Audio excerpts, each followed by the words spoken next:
I was on a live stream earlier with Mr. and Mrs. West Texas Stackers, their fellow YouTubers, and they were talking about one of these pieces that you see here, this beautiful $50. And the thing that kind of struck me was that I had written most of an outline for a video talking about these pieces, and I figured maybe it's time to strike while the iron is hot. So that's what this video is going to be about. You're going to be watching one of the most significant $50 out there. That may be the answer to a lot of your questions. Check some of those boxes for you.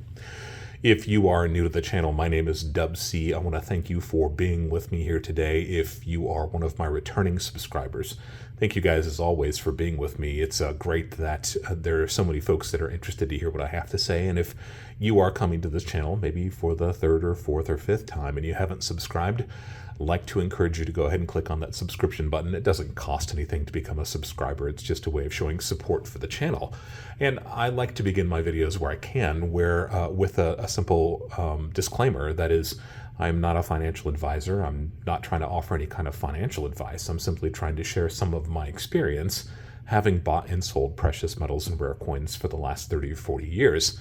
I also like to begin my videos with a couple of definitions that we can kind of work back into the subject, and I think this one's really important. It's one that we probably should talk about more.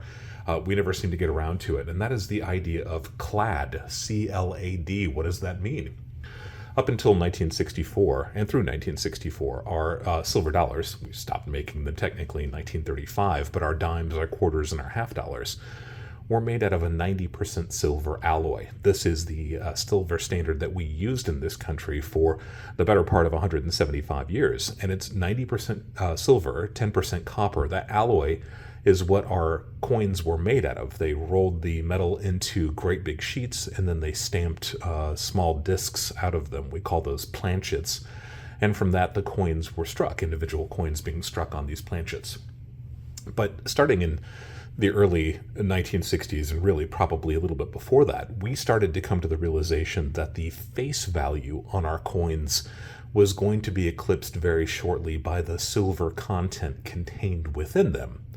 And when that started to happen, we realized that we were going to have to shift from making our coins out of a 90% silver alloy to making them out of something that we call clad metal. So clad, the definition is just two or more distinct metals or alloys with very different properties metallurgically bonded together to achieve functional benefits unachievable with a single metal. That sounds awfully academic. What it really means is that our modern coins, our modern circulated pieces like this dime here, that surface that you see there, that silvery shiny surface, is actually an alloy itself made out of 25% nickel, 75% copper. We call that cupronickel.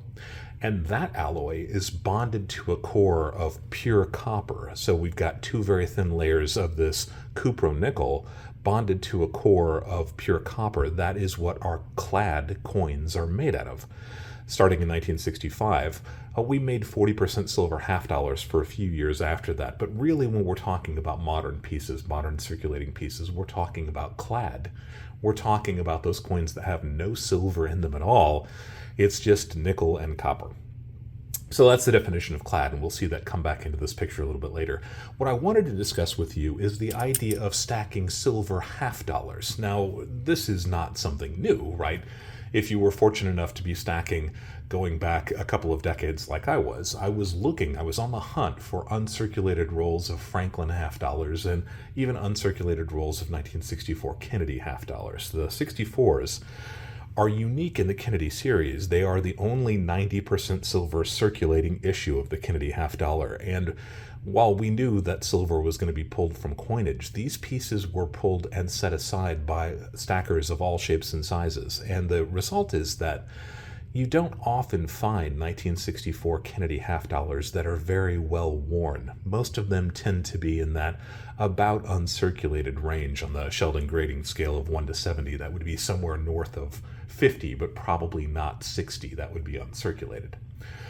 I was after these rolls that were truly uncirculated. People were getting these from the banks, they were stashing them in safe deposit boxes, and they never even opened them up and touched them, and that's what I was after.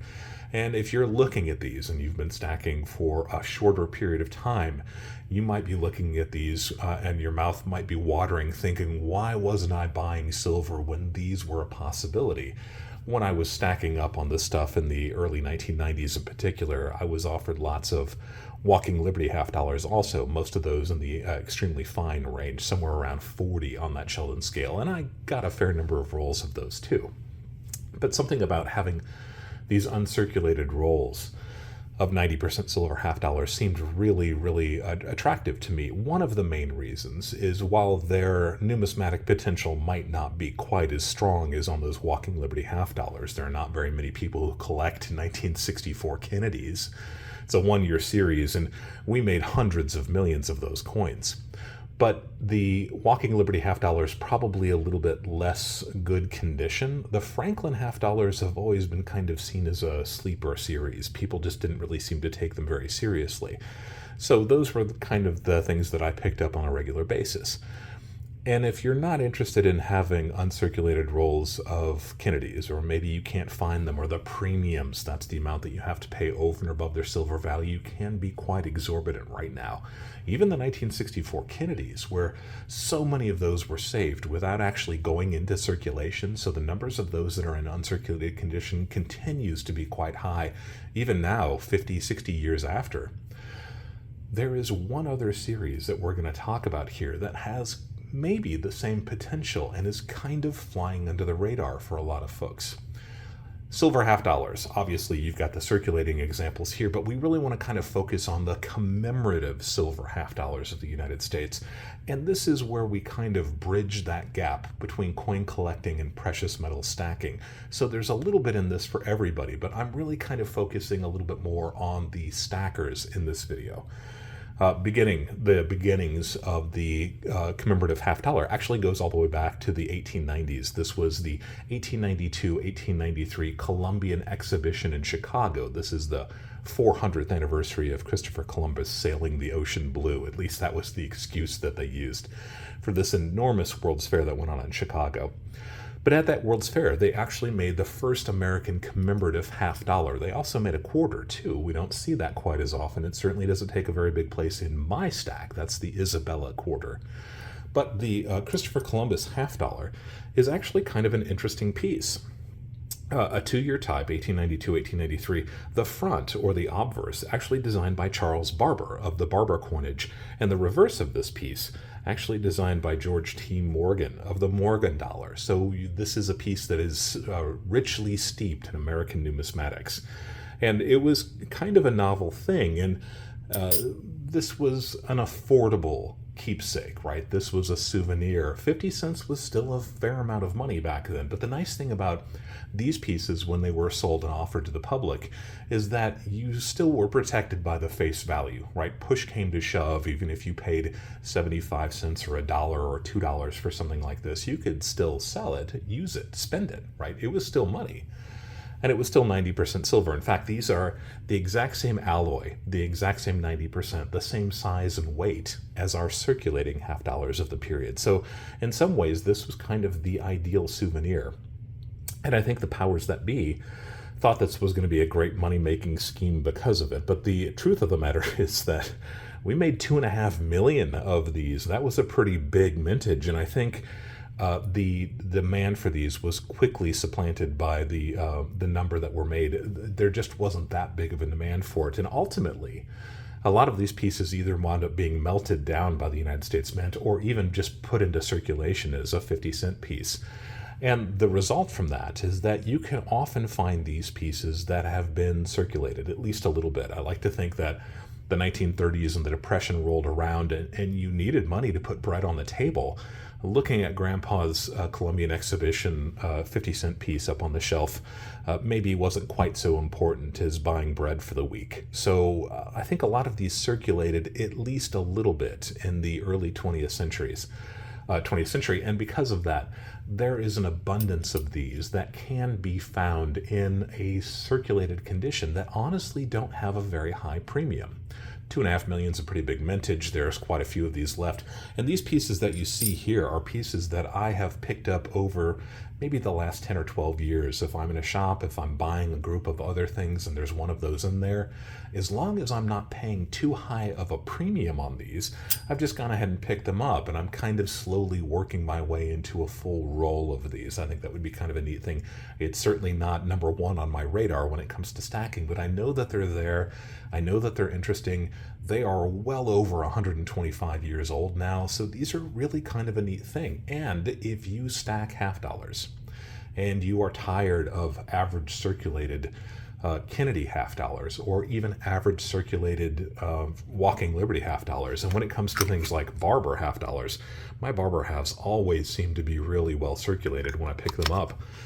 Not so the case with these Columbian Exposition half dollars. They don't seem to have gotten quite the wear, unless they were pocket pieces, a good luck charm that somebody had on them for decades.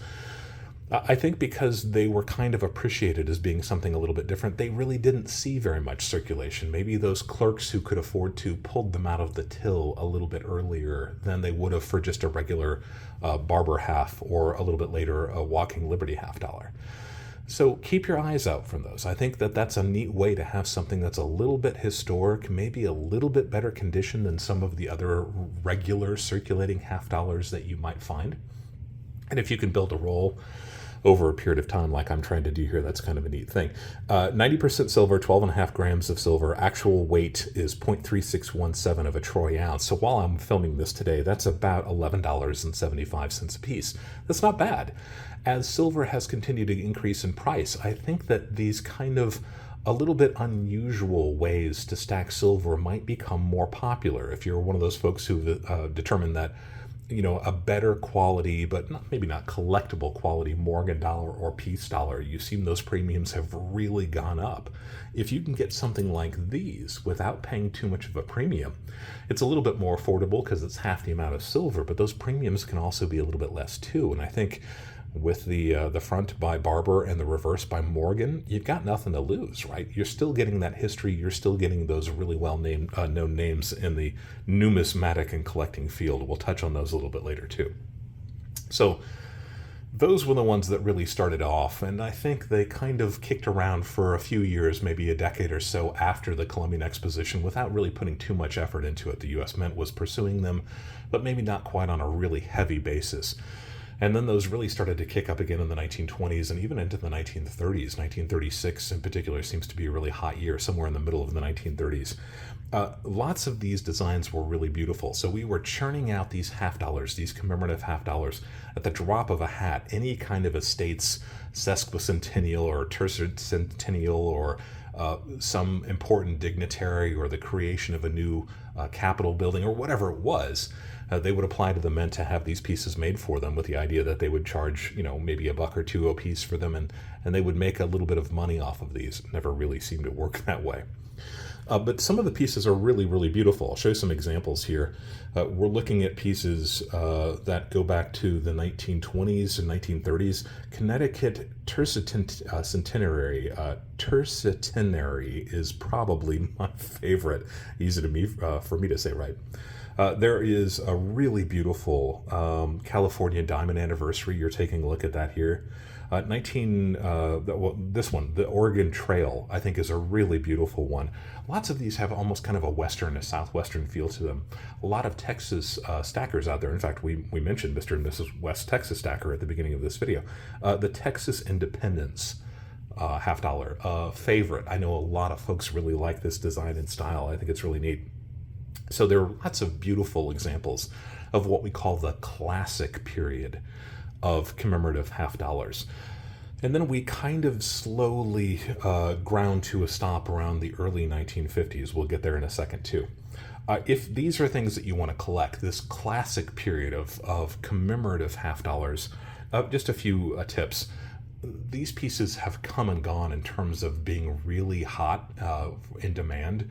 I have lived long enough to see this go in probably 3 or maybe 4 cycles, maybe a little bit more than that even, where this is the hottest thing in the world to collect. I think a new generation finds them and realizes that the mintage on some of these pieces is a few thousand.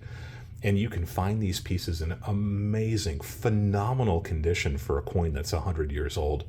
And then people try to collect the entire series, and these really get super hot. And then they cool down almost as quickly as they got hot. And I've seen that go up and down and up and down many times. Right now, I think it's a little bit more towards the low side. But one of the cool things about these pieces is I think the collectors of these classic commemoratives, and maybe the dealers who specialized in them, kind of took advantage of the new technology of third-party grading back in the early to mid 1980s. And I think you can still find a lot of these pieces, these early classic commemorative pieces, half dollars, in the very earliest slabs holders made by NGC and PCGS. So you have a little bit of a double whammy. You've got these beautiful coins that are over 100 years old in some cases, in a really high state of preservation. Remember, these pieces were never meant to be spent. This was really a souvenir, or something to put on your desk or on the mantle to look at. A lot of these came in an actually pretty substantial packaging for the period in which they were released, and that original packaging seemed to protect them long enough before the proliferation of third-party graders got them into those plastic holders. And of course, those plastic slabs have protected them now for 40 years or longer.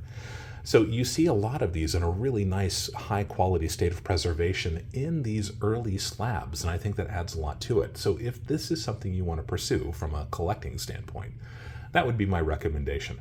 Get these pieces in the earliest slabs that you can by PCGS and NGC, and also try to get them with a CAC sticker on them, whether it's a gold or a green sticker. It's probably not that important if you're just wanting to find a really nice example. And I say that because sometimes we see something like a PVC damage start to emerge after these have been in their slabs for a decade or more. This was unfortunately something that happened to lots of silver and copper coins that were placed in these early slabs. We didn't really know what we were looking for, and PVC takes a while to emerge sometimes. So that's why I would recommend getting these pieces with a CAC sticker on it. It means that in the last, easily within the last decade, the people at CAC have looked at this and determined that it's still the quality that you need it to be. So early, highest grade possible, scarce pieces. Look at the mintages, because some of these pieces are multi-year also, and we'll talk about that shortly. Some of these pieces had mintages for 4, 5, or 6 years even. So take a look at the mintages, find the pieces that have the fewest made, and then add that also to the slab from PCGS and GC, the CAC sticker in the highest grade. Then you're really starting to find something interesting there. But there have been some of these coming on the market recently that are counterfeit, and not necessarily the ones that are in slabs. I'm talking about raw pieces. So if you're looking at classic commemoratives and you want to add some to your silver stack inexpensively, if you find one that is not graded by one of the third-party graders and it's just lying there raw and it's in a really stunning good condition and you're being offered it at around the melt price, a little bit of a red flag, right? Be cautious. If you're spending $20 on this, no big deal. But if you're being offered this piece and you think you're going to be able to get it submitted to NGC or PCGS today, or maybe CAC, and have it come back a 65 or a 66, be careful, right? That's the whole reason we have these third-party graders in the first place. Protect your investment. I wouldn't avoid these pieces, just maybe not buy them raw unless you're really buying these pieces for their silver content. I mentioned that we started kind of grinding down in the early 1950s with this period of classic commemoratives. And that came about really in between 1946 and 1951. We had a Booker T. Washington commemorative, and you're seeing a picture of it here. These were produced for 6 years, and the Mint produced over 1.5 million of these. That's a pretty substantial number. And then immediately on the heels of that, we had the George Washington Carver. That was 1951, 1954. You're taking a look at that here. The mintage of that piece, 1.3 million. Again, there were different mint marks and different quantities of these made. So if this is something you want to pursue, definitely look for the most scarce type. But there are some bargains out there in those two series and some other series, as we've seen here.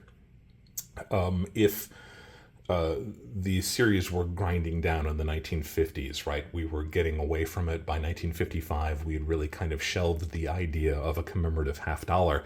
And then with silver being taken out of our coinage in 1964, It seemed like that was probably the end of it. We had seen the last of these commemorative half dollars. And then, lo and behold, in 1982, the Mint kind of surprised us and put out the first 90% silver coin that had been made since 1964. And that is the George Washington 250th anniversary of his birth silver half dollar. So this was a little bit of a surprise. I think a lot of people weren't really expecting this. Remember, 1982 is well before the Silver Eagle. This was a little bit of a surprise, and the Mint wasn't probably quite sure what to do with it. So we wound up striking over 7 million of those pieces. And as exciting as they were, I remember when they came out thinking, this is really neat. We hadn't produced a silver half dollar since 1964. We hadn't produced a commemorative half dollar since 1954, I believe. So going back even 10 years earlier. And here we are striking 7 million, 90% silver half dollars to commemorate the 250th anniversary of George Washington's birth. Kind of cool.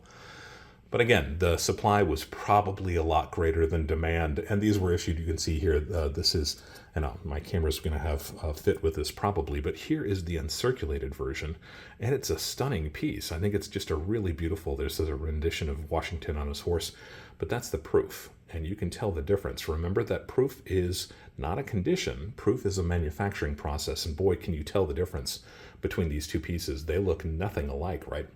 So there were proofs made of these, there were uncirculated examples made of these too. And in the years that have followed since then, I think that kind of the attitude about these has really gone from at least mild curiosity and enthusiasm that I experienced back in the early 80s when they were first released, to kind of wondering what the heck they were made for. These pieces fell off the radar. And if we talk about the silver art bars in the 1970s, falling off the radar and being melted in mass in the 1980s. They were history. Nobody was even thinking about them. Kind of a similar situation for these Washington half dollars, but there's a significant difference between those two. The difference is that this is an American coin, right? This is the first 90% silver coin that we had made since we had taken silver out of our circulating coinage. And it really should have kind of a little bit of a mild honor place for that in our numismatic heritage. But because so many of these pieces were made, and because they fell off the radar so quickly, this is one of those examples where you can actually find these at very close to melt.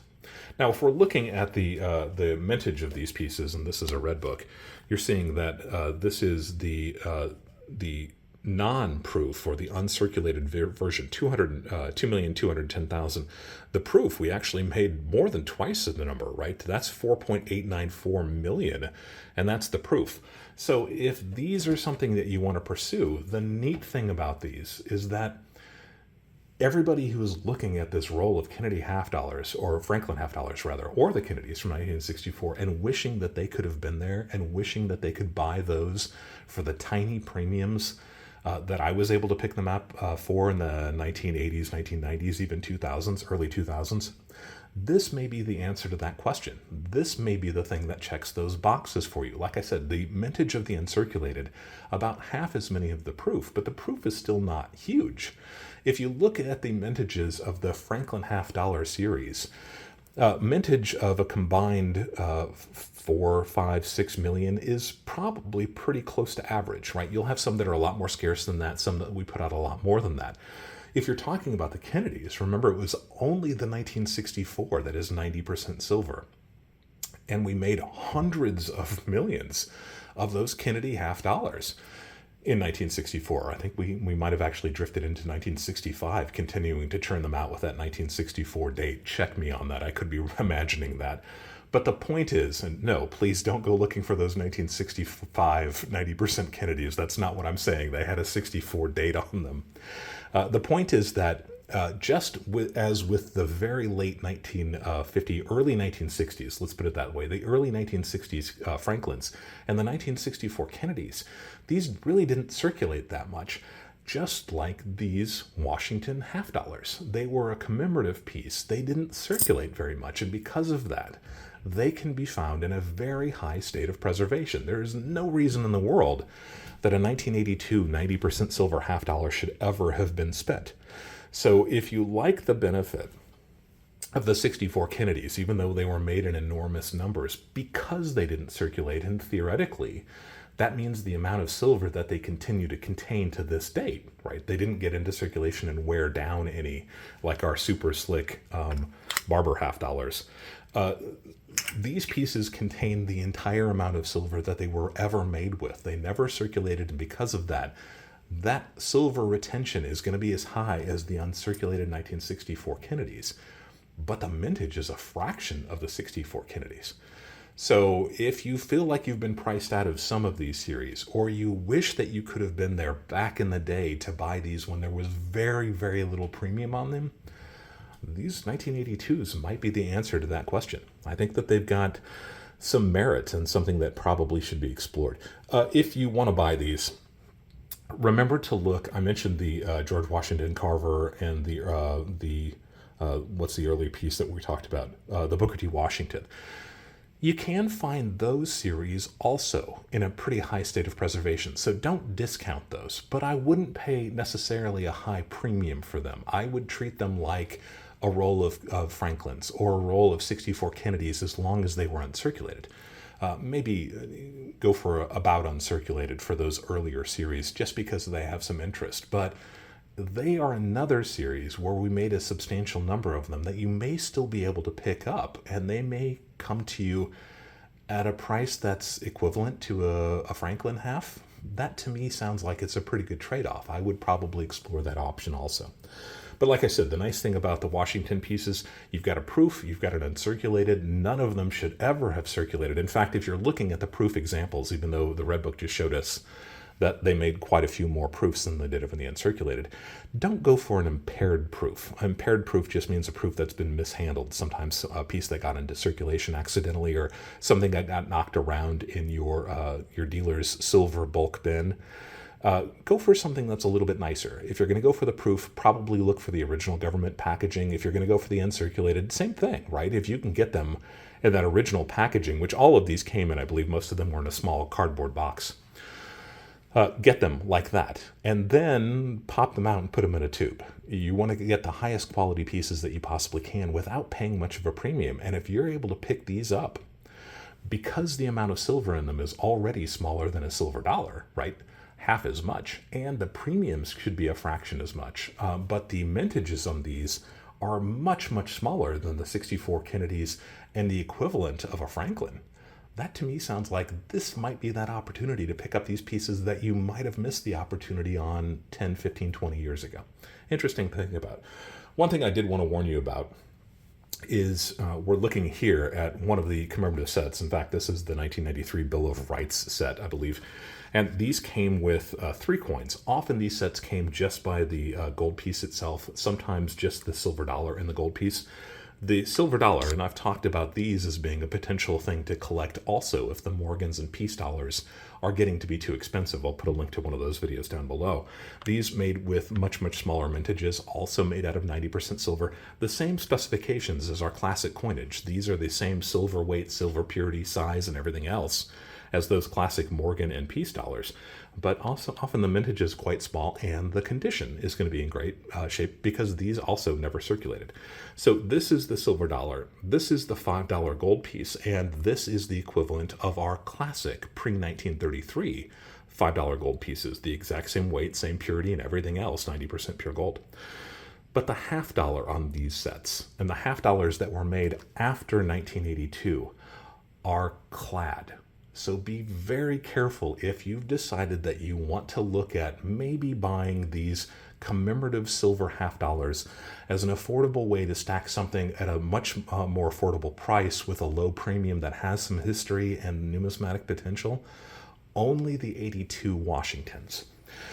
I'm almost positive that all of the rest of the half dollars that we've made in this commemorative series since 1982 up until the present, all of those are clad. They have no silver in them.